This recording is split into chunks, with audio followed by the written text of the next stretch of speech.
भाई Pakistani cricket board के लिए चैंपियंस ट्रॉफी सिर्फ एक टूर्नामेंट नहीं बल्कि धन वर्षा का एक जरिया बन गया।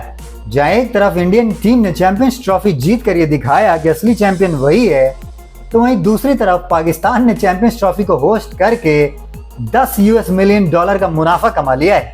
मगर कैसे? आगे बढ़ने से पहले क्रिक को लाइक, शेयर और सब्सक्राइब कर लें और नोटिफिकेशन के लिए बेल आइकन जरूर दबाएं। तो पीसीबी के स्पोक्स पर्सन आमिर मीर और सीएफओ जावेद मुर्तजा के मुताबिक चैंपियंस ट्रॉफी का सारा खर्चा आईसीसी ने उठाया था और अभी तो ये शुरुआत है। अभी जब इसका खर्चे का ऑडिट होगा तो आईसीसी से पाकिस्तान को 3 बिलियन रुपये यानी कि 300 करोड़ मिलने की और उम्मीद है। इसका मतलब पाकिस्तान ने जो 2 बिलियन का टारगेट रखा था अपने लिए, उसका तो सीधा डबल कर लिया इन्होंने। कमाल है भाई। जिस पीसीबी को हमेशा पैसे का रोना रोते हुए देखा गया है, वो अचानक से 10 बिलियन का रेवेन्यू जनरेट कर लेती है और दुनिया के टॉप 3 अमीर क्रिकेटिंग बोर्ड्स में शामिल हो जाती है। मतलब तकरीबन 40% का रेवेन्यू में इंक्रीज। पर मुद्दा ये है कि भाई ये पैसा चलेगा कितने दिन? पाकिस्तानी क्रिकेट में करप्शन इतना ज्यादा है कि इसके जो ऑफिशियल्स और एडमिनिस्ट्रेटिव लोग हैं वो सारा पैसा क्रिकेट में नहीं बल्कि अपना घर चलाने में खर्च कर देंगे। अब ये सारे जो पॉजिटिव चेंजेस पाकिस्तान के क्रिकेट में हो रहे हैं, उसका क्रेडिट पाकिस्तानी क्रिकेट बोर्ड के चेयरमैन मोहसिन नकवी को दिया जा रहा है। वहां के लोग उन्हें सुपरमैन बता रहे हैं क्योंकि मोहसिन नकवी ने पाकिस्तान के फाइनेंशियल टारगेट्स जो थे उसको रिवाइज किया और उसको एक नई डायरेक्शन दी।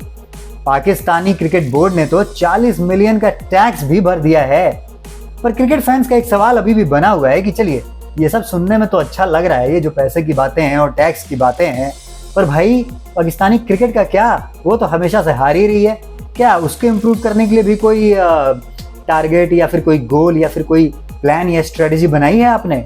अब आप ये सोच रहे होंगे कि इतने पैसे कमाए हैं और इतने पैसे आए हैं तो ये सारे पैसे खर्च कहाँ होंगे? तो दरअसल पीसीबी ने स्टेडियम्स के डेवलपमेंट के लिए तकरीबन 18 बिलियन का बजट जो है वो सेट किया हुआ है, जिसमें से 12 बिलियन पहले ही एलोकेट किए जा चुके हैं और 10.5 बिलियन ऑलरेडी स्पेंड भी हो चुका है भाई उसमें से। और अब जो पैसे बचे हैं और जो आने वाले हैं उसमें से कराची, फैसलाबाद, रावलपिंडी के स्टेडियम्स को वर्ल्ड क्लास बनाए जाने के प्रयास जो हैं किए जाएंगे और उसमें ये पैसा लगाया जाएगा। लेकिन भाई इसमें आपको इतना खुश होने की ज़रूरत नहीं है। ये कोई पाकिस्तानी क्रिकेट बोर्ड की अपनी कमाई नहीं है। दरअसल होता ये है कि एक फाइनेंशियल ईयर में आईसीसी जितना कमाती है वो अलग अलग बोर्ड्स के थ्रू और अलग अलग टीमों के मैचेस से ही कमाती है। तो उसमें हर जो टीम और जो बोर्ड होता है जैसे बीसीसीआई, पीसीबी, ईसीबी, उन सबको हिस्से दिए जाते हैं।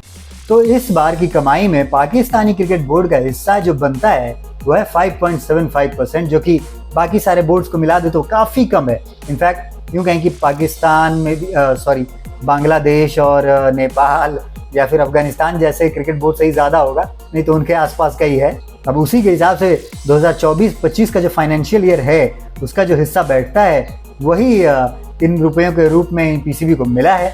लेकिन भाई पाकिस्तानी फैंस का ये मानना है कि स्टेडियम ही बनाना सब कुछ नहीं होता। पैसा तो चलिए आप कमा रहे हैं, लेकिन टीम की परफॉर्मेंस भी तो कोई चीज़ होती है। आईसीसी के जितने बड़े बड़े इवेंट्स हैं उसमें पाकिस्तान की टीम लगातार हार रही है और सिर्फ हारती ही नहीं है बल्कि बिल्कुल बुरा परफॉर्मेंस दे रही है। चैंपियंस ट्रॉफी को होस्ट करने को आप एक बड़ी अचीवमेंट मानते हैं, लेकिन होस्ट टीम ही अगर फाइनल स्टेज में ना हो या कम से कम सेमीफाइनल्स तक ना पहुंचे तो भैया काहे का होस्ट? और वैसे भी लगभग सारे मैचेस तो दुबई में हुए हैं, तो बस पाकिस्तान नाम का सिर्फ सर्टिफिकेट पे ही होस्ट था। इतने पैसों की कमाई की वजह से पाकिस्तानी क्रिकेटर्स के लिए एक खुशी का मौका ज़रूर आया है कि उनकी जो सैलरी कट का डिसीजन पहले लिया गया था वो अब वापस ले लिया गया। लगातार इनकी खराब परफॉर्मेंस को देखते हुए पीसीबी ने ये डिसाइड किया था कि भाई अब जो मेंस क्रिकेट टीम है और वुमेन्स क्रिकेट टीम है इनकी सैलरीज जो है वो आधी कर दी जाएंगी। लेकिन अब जब इतना पैसा आया है तो पीसीबी की जो चेयरमैन है मोहसिन नकवी, उन्होंने इस फैसले को उल्टा कर दिया, रिवर्स कर दिया और ये कहा है कि भाई जिसकी जितनी सैलरी है उतनी बनी रहेगी, तभी तो क्रिकेटर जो है वो दिल लगा के खेलेगा। और बात सिर्फ इंटरनेशनल क्रिकेट की नहीं है, पैसा खिलाड़ियों को मिलता रहेगा, वो भी निचले स्टेज से, डोमेस्टिक स्टेज से, तभी तो नए लड़के या लड़कियां उसमें आएंगे और आगे बढ़ेंगे। देखिए पैसा कमाना ज़रूरी होता है, पर असल मायने में क्रिकेट बोर्ड तब सक्सेसफुल होता है जब उनकी टीम जो है वो इंटरनेशनल लेवल पर धमाका मचाती है।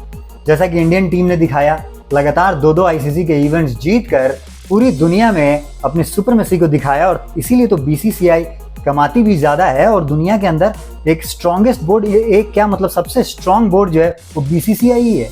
आईसीसी की कमाई का 80% तो सिर्फ बीसीसीआई से जाता है। पर वहीं अगर पीसीबी को देखें तो उनके पास सिर्फ एक होस्ट का टैग बचा और अब थोड़े बहुत जो आईसीसी उनको पैसा देगी वो कमा लेंगे, बस इतने में ही खुश है। वो अपनी क्रिकेट पे काम ही नहीं कर रहे। अगर पाकिस्तान को सच में वर्ल्ड क्रिकेट का पावर हाउस बनना है तो उसे इंटरनेशनल टीम से लेकर ग्रास रूट लेवल की जो टीमें हैं अपने डोमेस्टिक में, वो हर लेवल पे ध्यान देना होगा। और ये जो करप्शन है और ये जो भाई भतीजावाद है जिसकी वजह से जानने पहचानने वाले के लोग जो हैं वो टीम में अगर खेलने लग जाते हैं, भले टैलेंट हो ना हो, ये सब बंद करना पड़ेगा।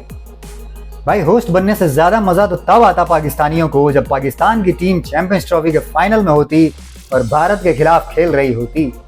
पर आपको क्या लगता है, क्या पीसीबी एक बार फिर से पाकिस्तान को एक स्ट्रॉन्ग टीम बना पाएगी? कमेंट में बताएं और इसी तरह के अपडेट्स के लिए बने रहिए क्रिकव्यू के साथ।